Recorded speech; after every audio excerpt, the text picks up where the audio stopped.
രാജ്യത്ത് നടക്കുന്ന തെരഞ്ഞെടുപ്പുകളെ അട്ടിമറിക്കുന്നതിൽ ഡ്യൂപ്ലിക്കേറ്റ് വോട്ടർമാർക്ക് വലിയ പങ്കുണ്ട്. ഒന്നും രണ്ടും തവണയല്ല. ഇത് തൊഴിലായി സ്വീകരിച്ചവന്മാർ 10ഉം 12ഉം തവണയാണ് പാർട്ടികൾക്ക് വേണ്ടി കള്ളവോട്ട് ചെയ്യുന്നത്. ഇതിന്റെ ആനുകൂല്യം ഏറ്റവും അധികം പറ്റുന്ന പാർട്ടികളിൽ ഒന്ന് BJP ആണ്. അടുത്തിടെ രാഹുൽ ഗാന്ധി നടത്തിയ വാർത്താ സമ്മേളനം നമ്മൾ മറന്നിട്ടില്ല. ഈ ഇരട്ട വോട്ടിന്റെ കാര്യമാണ് രാഹുൽ അന്ന് ചൂണ്ടിക്കാട്ടിയത്. ഇത് ചെറുക്കേണ്ടത് തെരഞ്ഞെടുപ്പ് കമ്മീഷന്റെ ഉത്തരവാദിത്വമാണ്. അതിന് നിൽക്കാതെ തെറ്റുകൾ ചൂണ്ടിക്കാട്ടുന്നവരുടെ മുകളിൽ കുതിര കയറുന്ന രീതിയാണ് കമ്മീഷൻ പുലർത്തുന്നത്. ഇത് ചർച്ചയാകുമ്പോൾ ജനശ്രദ്ധയിലേക്ക് എത്തുന്ന കാര്യം തിരഞ്ഞെടുപ്പ് കമ്മീഷൻ ഉപയോഗിക്കാതെ ഉപേക്ഷിച്ച ഒരു സോഫ്റ്റ്വെയർ ആണ്. വോട്ടർ പട്ടികയിലെ ആവർത്തനം തിരിച്ചറിയാൻ ഉപയോഗിക്കുന്ന ഡീഡ്യൂപ്ലിക്കേഷൻ സോഫ്റ്റ്വെയർ ആണ് അത്.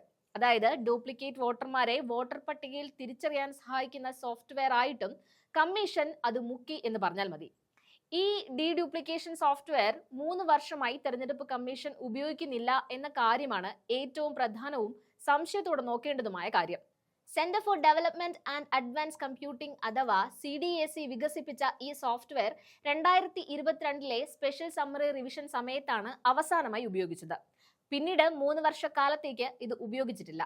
അതായത് സാങ്കേതികമായി ഒരിക്കൽ പ്രവർത്തിച്ചിരുന്ന ഒരു വോട്ടർ പട്ടിക ശുദ്ധീകരണ സംവിധാനം തെരഞ്ഞെടുപ്പ് കമ്മീഷന്റെ വോട്ടർ പട്ടിക നവീകരണ പ്രക്രിയയിൽ നിന്ന് നിശബ്ദമായി തന്നെ അപ്രത്യക്ഷമായതും കാണാൻ സാധിക്കും.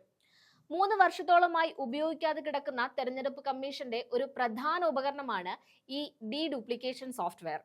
വോട്ടർ പട്ടികയിലെ ഡ്യൂപ്ലിക്കേറ്റ് വോട്ടർമാരെയും സമാന ഫോട്ടോകളുമായി എത്തുന്ന എൻട്രികളും തിരിച്ചറിയാൻ രൂപകൽപ്പന ചെയ്ത സോഫ്റ്റ്വെയർ ആണ് deduplication software. Centre for development and advanced computing വികസിപ്പിച്ചെടുത്ത ഈ ടൂൾ അവസാനമായി വിന്യസിച്ചത് 2022 വാർഷിക സ്പെഷ്യൽ സമ്മറി റിവിഷൻ അഥവാ SSR സമയത്താണ്. അന്ന് രാജ്യത്തെ മൊത്തം രജിസ്റ്റർ ചെയ്ത വോട്ടർമാരുടെ എണ്ണത്തിൽ അപൂർവമായ ഒരു ശുദ്ധീകരണമാണ് ഈ സംവിധാനം കൊണ്ട് സാധിച്ചത്.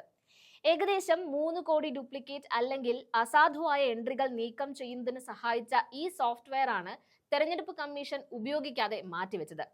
അതായത് പൊടി പിടിക്കാൻ എന്ന പോലെ തട്ടുംപുറത്തേക്ക് ഈ ഡീഡ്യൂപ്ലിക്കേഷൻ സോഫ്റ്റ്വെയർ തെരഞ്ഞെടുപ്പ് കമ്മീഷൻ മാറ്റിയതിന് പിന്നിൽ എന്താണ് കാരണമെന്ന് പ്രത്യേകം പറയേണ്ട കാര്യമില്ല. രാഹുൽ ഗാന്ധി ഹരിയാനയുടെ കാര്യത്തിൽ മാത്രം ചൂണ്ടിക്കാട്ടിയത് 2024 ഹരിയാന നിയമസഭാ തെരഞ്ഞെടുപ്പിൽ 25 ലക്ഷം വോട്ടുകൾ മോഷ്ടിക്കപ്പെട്ടുവെന്നും അതിൽ 5.21 ലക്ഷം അതായത് 5.25 ലക്ഷത്തോളം ഡ്യൂപ്ലിക്കേറ്റ് വോട്ടർമാർ സംസ്ഥാനത്തിന്റെ വോട്ടർ പട്ടികയിൽ ഉണ്ടായിരുന്നു എന്നാണ്.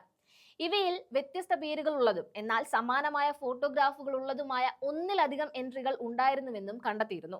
അപ്പോൾ എന്തുകൊണ്ട് 2022 3 കോടി ഡ്യൂപ്ലിക്കേറ്റ് വോട്ടർമാരെ കണ്ടെടുത്ത് നമ്മുടെ തിരഞ്ഞെടുപ്പ് സംവിധാനത്തെ മെച്ചപ്പെട്ടതാക്കാൻ സഹായിച്ച ഡീഡ്യൂപ്ലിക്കേഷൻ സോഫ്റ്റ്വെയർ ഇപ്പോൾ ഉപയോഗിക്കുന്നില്ല എന്ന ചോദ്യം ചോദിച്ചാൽ രാഹുൽ ഗാന്ധിയുടെ ആരോപണങ്ങൾ അടിസ്ഥാനരഹിതമെന്ന് മാത്രം പറയാൻ വായ തുറക്കുന്ന അതേ ലാഘവത്തോടെ തിരഞ്ഞെടുപ്പ് കമ്മീഷന് ഉത്തരമുണ്ട്. വീടുകൾ തോറുമുള്ള പരിശോധന നടക്കാത്തപ്പോൾ മാത്രമേ സോഫ്റ്റ്വെയർ ഉപയോഗിക്കൂ എന്നും സമഗ്ര വോട്ടർ പട്ടിക പരിഷ്കരണ പ്രകാരം ഈ പ്രക്രിയ നടക്കുന്നുണ്ട് എന്നുമാണ് തെരഞ്ഞെടുപ്പ് കമ്മീഷന്റെ മറുപടി. തെരഞ്ഞെടുപ്പ് കമ്മീഷന്റെ നിസ്സംഗത BJPയെ സഹായിക്കാനെന്നും വോട്ട് കൊള്ളയ്ക്ക് കൂട്ടുനിൽക്കുകയാണെന്നും കോൺഗ്രസ് വിമർശിക്കുന്നുണ്ട്.